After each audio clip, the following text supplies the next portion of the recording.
What's up, everybody, and welcome to the Other Side of the Firewall podcast, where we talk about the latest and greatest in cybersecurity news, as well as highlight those movers and shakers and glass ceiling breakers, those people of color who've made it to the other side of the proverbial firewall. My name is Ryan Williams, and as always, I'm joined by Shannon Tynes. What's up? What's up? And LeVon Maynard. What up? What is going on? So, again, this week is all about cybercrime, whether it pays or doesn't pay. So the past couple of days, we were talking about how the DOJ, through international partners as well as the FBI, has been wreaking havoc on cyber criminals. So Monday, we discussed how they took down a website that sold other people's credentials, which is a great thing. Tuesday, we discussed how the FBI, in conjunction with Australia and New Zealand partners, put a app on criminals' phones, or I'm sorry, they put an app on burner phones that they gave to criminals through whatever pipeline or channel, and then they used it to talk in plain vernacular about killing people and selling drugs. So it caused a lot of busts and stings and all types of raids to happen. So crazy story. And then today we will be discussing how sometimes it does pay.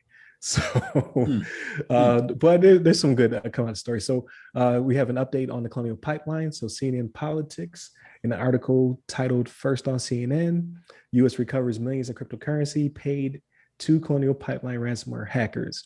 It's written by Ethan Perez, Zachary Cohen, and Alex M. Can't pronounce your last name, sorry. But in this article, they discuss how the FBI, by whatever means, we're not sure, but they basically said they followed the money. They were able to, quote unquote, own the ransomware's network, and they're able to recover approximately $2.3 million in Bitcoin that was paid to individuals in the criminal hacking group known as DarkSide. So there's some crazy deflation, inflation happening with Bitcoin right now. So for all we know, they may have recovered all of the money. It's only worth 2.3 million, as opposed to the 4.4 that they paid out. If that's the case, then they're just going to have to hold on to those coins. Hopefully it goes up. Fingers crossed myself. I don't own any Bitcoins, but I own some altcoins. I need them to go up. Right. But regardless, they recovered a sizable amount of the money, which never happens. So that's amazing. The Department of Justice was able to do that, and I think they did it through the FBI. There's a DOJ task force that the FBI is a part of, and they're able to get in there and do that. So FBI is all over this week's news. And a couple of weeks ago, we talked about them also going in and removing web shells from private companies, servers, and things of that nature. So a little bit of a reach, but in this case, a little bit of heroism. So, 6 in one hand, half a dozen in the other.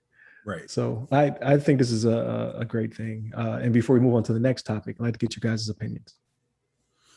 Yeah. So I think it's obviously a great thing. They got their money, at least part of their money back. I think we were joking before we started today's episode that it would have been funny if, because it seems like they lost money potentially from the price of the Bitcoin, because it's been kind of dropping in the last, couple weeks here or whatever.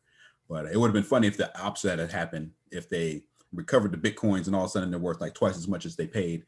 And all of a sudden the Colonial Pipeline actually made money out of the hack, which I think would be pretty hilarious. But nonetheless, it's awesome to see these departments actually, following through some actions to recover these funds. And I think, not to get too sidetracked with Bitcoin, but I think obviously we're seeing a slump in that market, and I think a lot of it has to do with this kind of situation where they were able to discover where this money had gone, or how we're able to pretty much pull it back. Because whether or not we want to say that, whether or not we want to say Bitcoin has been used a lot for nefarious purposes. Nefarious purposes. Drugs, weapons, and people. Yeah. Exactly. Yeah. That's right. So it's good that they, so for that reason, I think that's affected the price, the market. So people are like, I think a lot of these people that were using it for that purpose are kind of starting to discover that they can't use that with full, anonymity. How you say that? Like they can't be anonymity. anonymity. Anonymity. Yeah, anonymity. That's right. So so they, you guys teach me. Yeah, you guys help me out with my words today. But yeah, so they can use that. I mean, obviously they're kind of discovering that. I think people are pulling the money out of that marketplace, so that they try to find some other means to launder the money or hide it, or they're probably selling it off as soon as they get it, potentially trying to sell it off before somebody can track it down or something like that. So I think we're seeing that affect that market, and that's kind of like maybe kind of a snowball effect from things like this.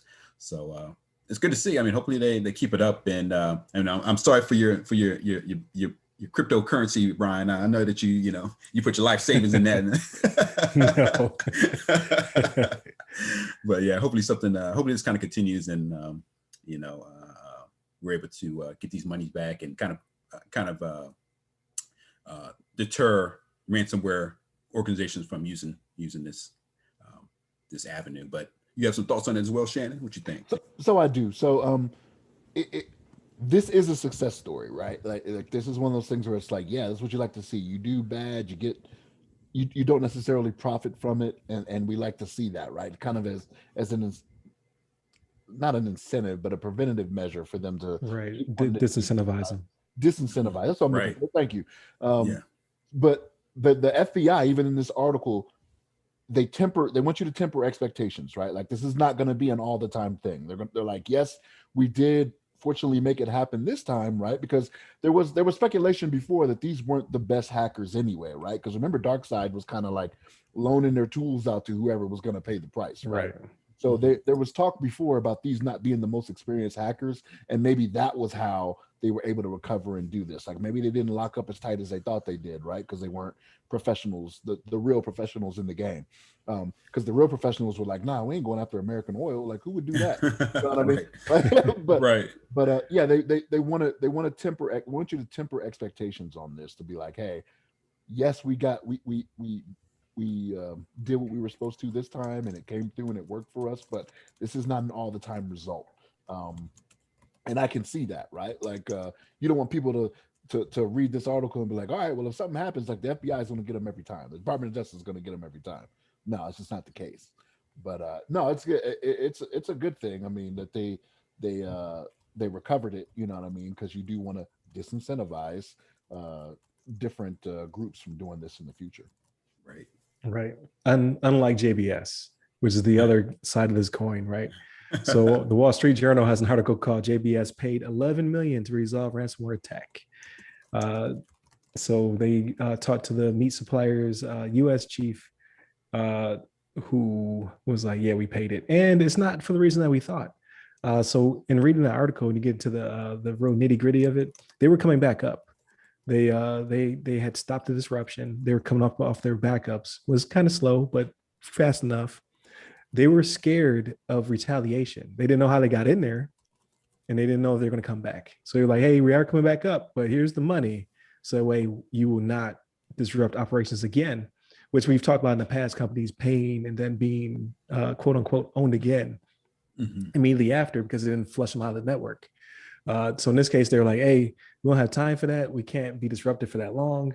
I think they said they're they supply 1/5 of the nation's meat supply in Brazil, as well as they also have food here in the States.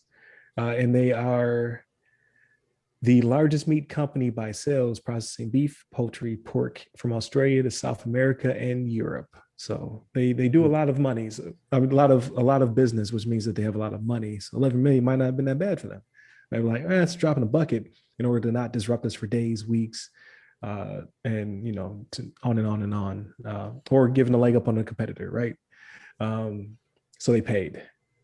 This does not stop them from attacking companies, is the problem. And then if you read further down the article, it talks about the Biden administration, which obviously they do not want companies to pay. However, they have no teeth to make them not pay, and they may not have any in the future either. In the article, it says that they are reluctant to pass laws to stop these companies from paying, only because it will hurt them.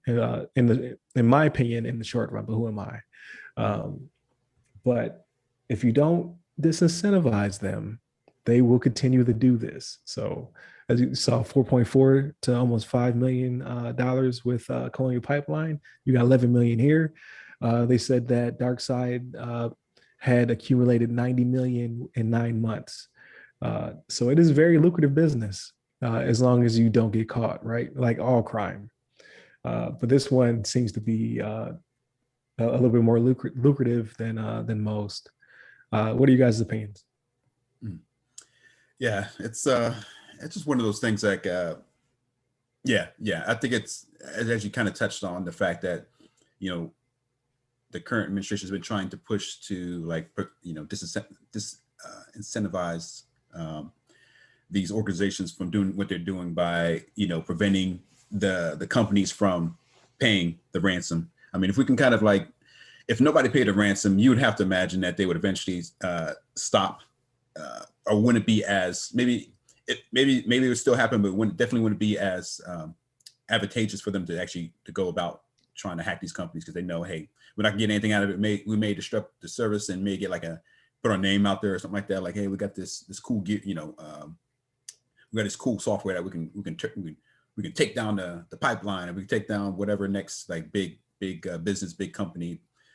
But if we can prevent them from getting paid, it's definitely not going to be as lucrative for them, and be less incentivized to try to destroy these organizations. But I can understand from being like a business owner, if I was owning a business and I'm rolling in like, I'm making millions and millions of dollars each day, and if my services are down for X amount of time, even for a couple hours, I lose millions of dollars when I can just pay them,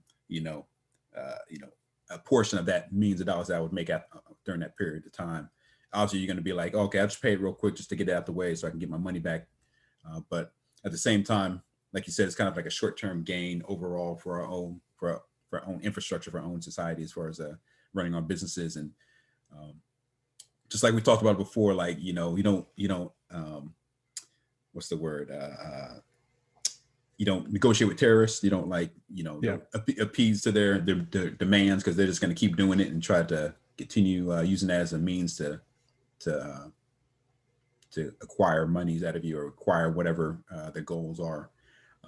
So I think it's like it's kind of sad to see, because now this one's even like more money was given by the JBS group than there was for the Colonial Pipeline. But it's just these hackers going to try to find the next big thing that people are like very dependent on, and they're going to use that as a way to gouge them out of money if they know it's going to be a big hit on that corporation. So it's like a little give and take. But generally speaking, I'm with you, Ryan. I feel like, hey, we should just try to not pay these groups, and let them do the thing, and then which recover. If the company goes down for a bit, they lose some money, then hey, so be it. They're gonna, these businesses are pretty well established, and they're gonna be able to make that money back.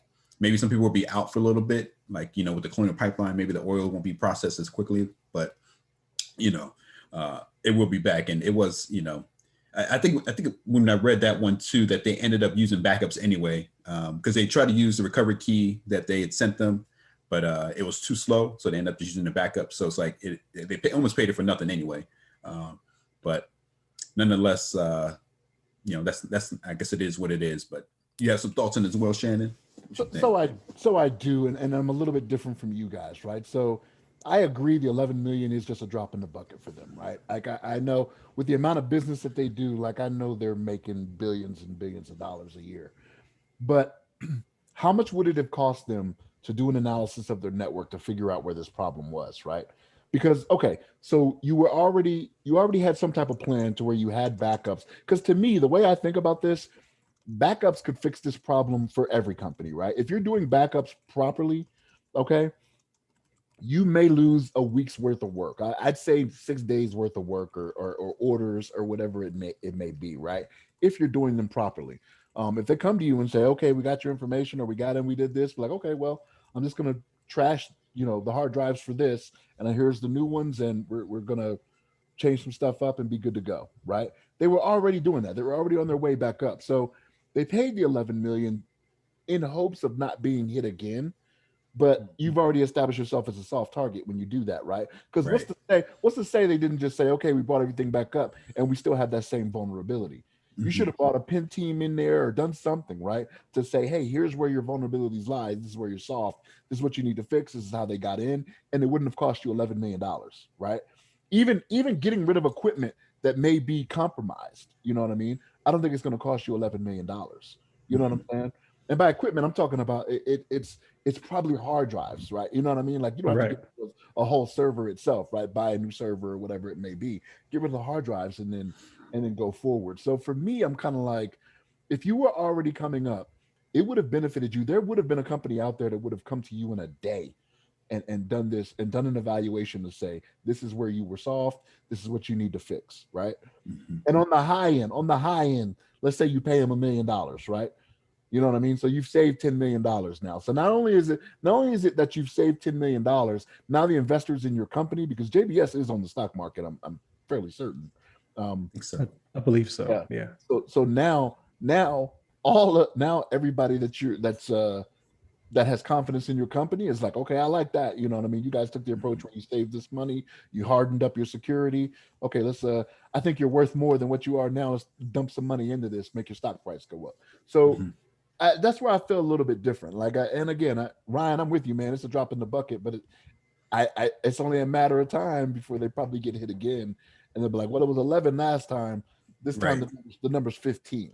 You know what I mean? Right. Right. You know what I mean? Right. So now you're $26 million deep. So I think they Right. should. I think they should have went the route of, and Colonial the same way, right? And again, I realize you don't mess with American oil, right? Like you don't do that, but like if you're already back up, like take the hit on it being a little bit slower to where you don't make yourself a target in the future.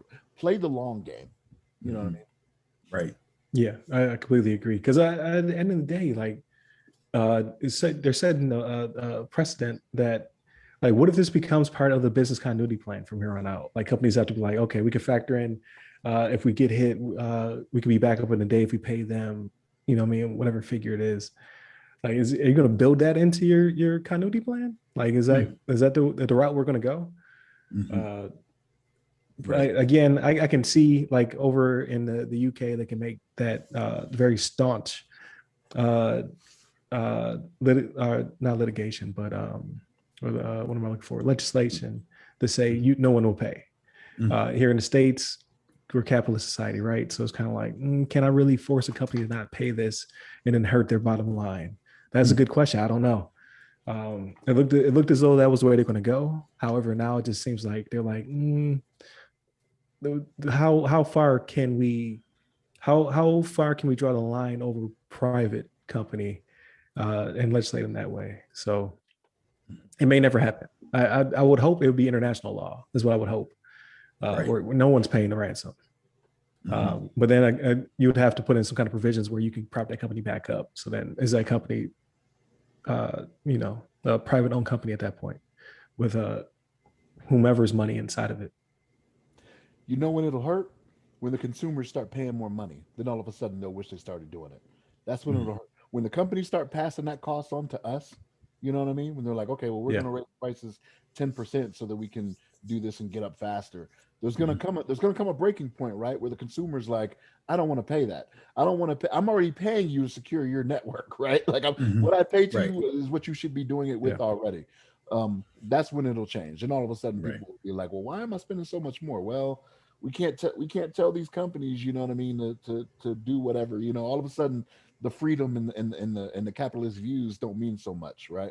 When we're paying more money. Right. And I think also, like you mentioned earlier, I think as the cost of the ransomware increases over time, especially if they feel like, you know, they have an idea as far as how much people are willing to pay, and you know they're going to go a step above that and kind of like push the envelope and see like, hey, what's the maximum I can get out of this company?